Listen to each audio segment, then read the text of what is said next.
Pessoal, vamos lá para mais um dia de estudos sobre a concordância nominal, algo importantíssimo na nossa língua, certo? Hoje nós vamos aprender sobre algumas regrinhas especiais, sobre algumas expressões e algumas palavras que nos causam dúvida, tá? Em relação à pronúncia, em relação à concordância. Olha aqui, 3 expressões para iniciarmos. Vimos a primeira regra, a regra geral.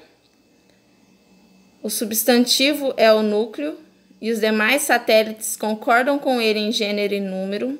Depois vimos uma segunda regra, que é a regra do substantivo e o adjetivo, né? Ou seja, se eu tiver 2 substantivos, um de cada gênero, um no masculino e um no feminino, com quem o meu adjetivo deve concordar. Agora nós vamos ver uma terceira regra e algumas expressões que nos causam dúvida. Trouxe aqui vocês.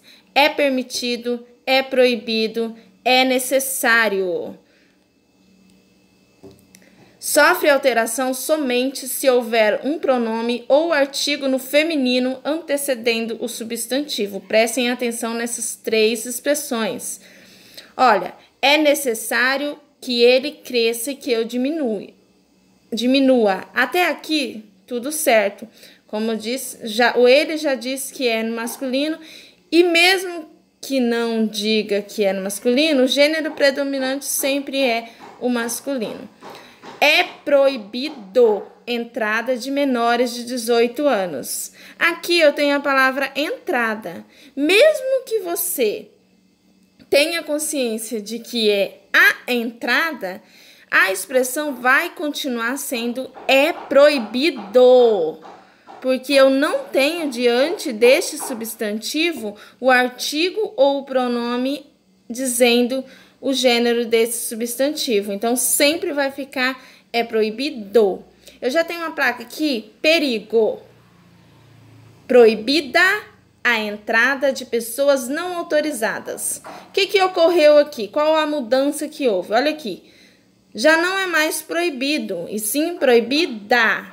Devido a que essa flexão? O que aconteceu com essa expressão? Olha, diante do artigo a antecedendo o substantivo, eu posso flexionar essas expressões para o feminino, somente se houver um artigo ou um pronome indicando o gênero feminino, esse substantivo sendo do gênero feminino, certo?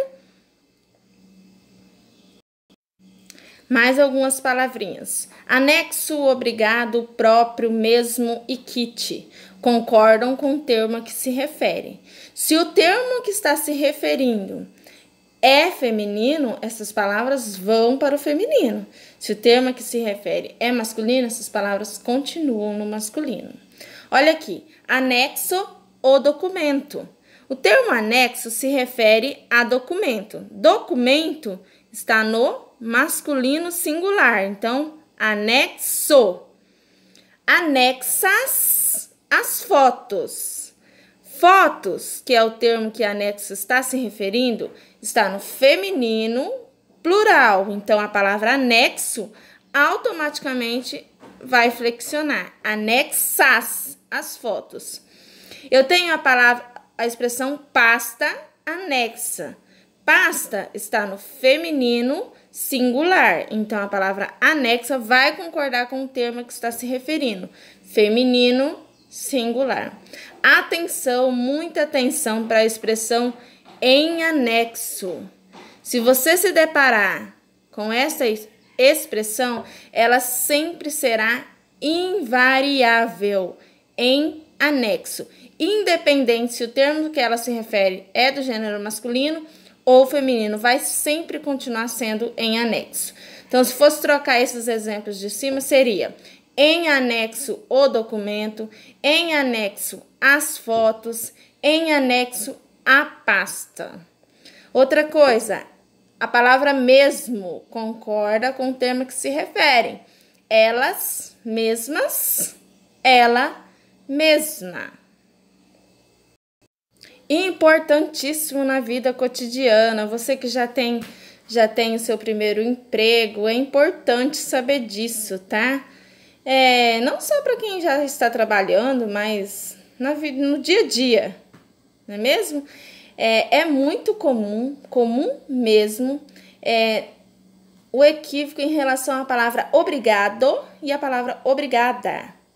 O que acontece? A maioria das pessoas pensam que esse termo de agradecimento, você diz obrigado se estiver agradecendo a um homem e obrigada se estiver agradecendo uma mulher, certo? Não, errado. Gente, se você é do gênero masculino, independente se você está agradecendo um homem ou uma mulher, você vai sempre dizer obrigado. Se você é do gênero feminino, se você é uma mulher, independente da pessoa que você está agradecendo, vai ser sempre obrigada. O que acontece com a maioria das pessoas, principalmente as mulheres, as pessoas do gênero feminino, é que elas se sentem constrangidas, por exemplo, de agradecer aos homens dizendo obrigada. Porque parece que está colocando ele como gênero feminino, mas não, você está agradecendo porque o seu gênero é feminino, é você que está agradecendo, certo? Então, obrigado se você for do gênero masculino e obrigada se for do gênero feminino, certo? Atenção para a terceira regra do dia sobre os advérbios, importantíssimo, tá? Sempre invariável. Olha aqui exemplos: menos, pseudo, alerta e monstro. Muito atenção na palavra monstro neste momento. Eu não devo flexionar a palavra monstro, tá? Menina monstra, não existe, ela é uma monstra. Não, é menina monstro, sempre, sempre, sempre, certo? Dica rápida, palavra menos. Gente, não existe menos. Não existe, nunca existiu, nunca existirá a palavra menos. A expressão menos, certo? É um equívoco. Menos não existe. Mesmo antes de palavra feminina, use sempre menos. Porque menos, ele é um advérbio e um advérbio de intensidade. Sendo o advérbio, ele é invariável. Por exemplo, menos pessoas estão fumando atualmente. Mesmo que você tenha conhecimento de que pessoas as pessoas, ou seja, gênero feminino, a palavra menos não sofre flexão. Então, você não vai dizer menos pessoas. Certo? É menos sempre, porque menos não existe. Foi uma palavra que nós inventamos. Aqui. Pronto. Outro erro que cometemos com frequência é a palavra meio ou meia. Gente, não existe meia triste. Quando você se pronuncia, olha, hoje eu estou meia triste, você está dizendo que a sua meia, a meinha de você colocar no pé, ela está tristinha. O certo é meio triste. Mesmo você sendo do gênero feminino, uma mocinha linda e maravilhosa, você sempre vai dizer meio triste. Se caso você tenha dúvida de quando usar, quando você pode ou não flexionar este termo, essa palavra, preste atenção na dica. Meio, se equivaler a metade, ou seja, se você está se referindo a uma quantidade, sim, ela é variável, aí você pode mudar para o feminino.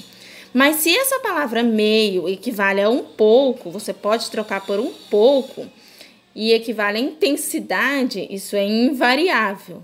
Olha aqui, meio copo, meia jarra. Por que eu tenho essa flexão do masculino para o feminino? Porque meio equivale a metade, certo? Metade, então é variável. Estou me referindo à quantidade do que tem nos recipientes. Então, se copo é do gênero masculino, então eu posso dizer meio copo. Se jarra é do gênero feminino, eu posso dizer meia jarra. O que não acontece se esse meio equivaler a um pouco. No caso aqui, estou meia cansada hoje? Não, estou meio cansada hoje, porque este meio está equivalendo a um pouco. Estou um pouco cansada hoje. Até mesmo porque você não está metade cansada, não existe isso para você flexionar. É sempre a intensidade desse cansaço que você está se referindo. Então, erro comum e que nós vamos prometer que não vamos cometer mais. Independente se você é do gênero masculino ou do gênero feminino, se você for utilizar essa palavra meio e for um advérbio de intensidade, ou seja, um pouco, você sempre vai usar meio. Então, não está meia triste, meia cansada, meia alegre. É sempre meio, certo?